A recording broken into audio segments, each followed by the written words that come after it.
Ciao a tutti, bentornati allo Scrigno del Calcio. Ci tengo molto a parlare dell'ultimo anno, dell'ultima stagione ad oggi della Lucchese in Serie B, perché noi esseri umani abbiamo sempre bisogno di punti fermi, di certezze nella vita, e quando io ero ragazzino una delle certezze che il mondo funzionasse esattamente come lo conoscevo io era la Lucchese in Serie B. Devo dire anche il Cosenza in Serie B mi faceva stare tranquillo, sapere che la Lucchese era in Serie B, e non vederla dal 1999 in Serie B mi ha tolto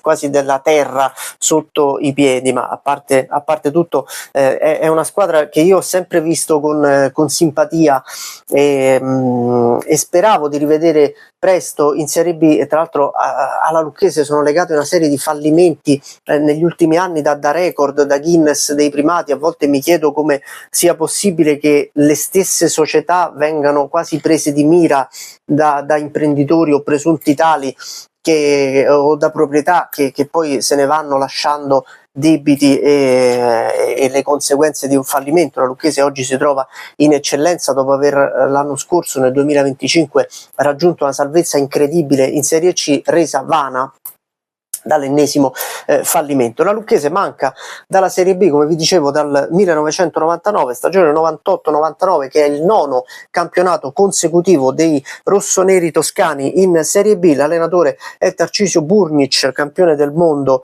ex giocatore della nazionale italiana. Quando ci viene in mente Italia-Germania, l'Italia è sempre campione del mondo. La finale col Brasile l'abbiamo quasi rimossa, conta solo il 4-3 con la Germania. Poi arriverà Papadopoulos e poi tornerà Burnic per gli ultimi mesi di campionato.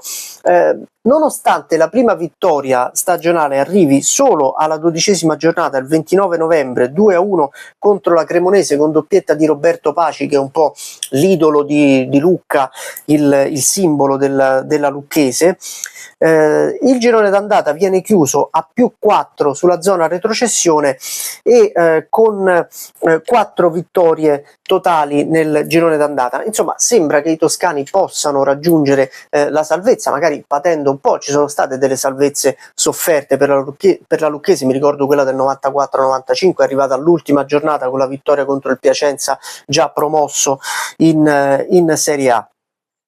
Nel girone di ritorno però i rossoneri partono malissimo, con 5 sconfitte nelle prime 6 giornate, appunto gli avvicendamenti in panchina. Poi arrivano delle sconfitte sanguinose, come per esempio quella di Terni in uno scontro diretto fondamentale ad inizio maggio. Inutile ad esempio anche una vittoria prestigiosa, storica, contro il Napoli, 3-2 con tripletta di Nazzareno Tarantino, che era un giovane che poi non fece una carriera particolarmente brillante, almeno come si pensava all'inizio, e che sarà il cannoniere però della squadra, con 8 gol, credo arrivato poi nel mercato di riparazione, che all'epoca c'era prima di gennaio, c'era a novembre, dicembre. Finisce 3-2 Lucchese-Napoli, ma non basta, perché la Cremonese compie questa rimonta incompleta e retrocede dopo 9 stagioni consecutive in Serie C. Sembra soltanto una parentesi, e invece la Lucchese da quel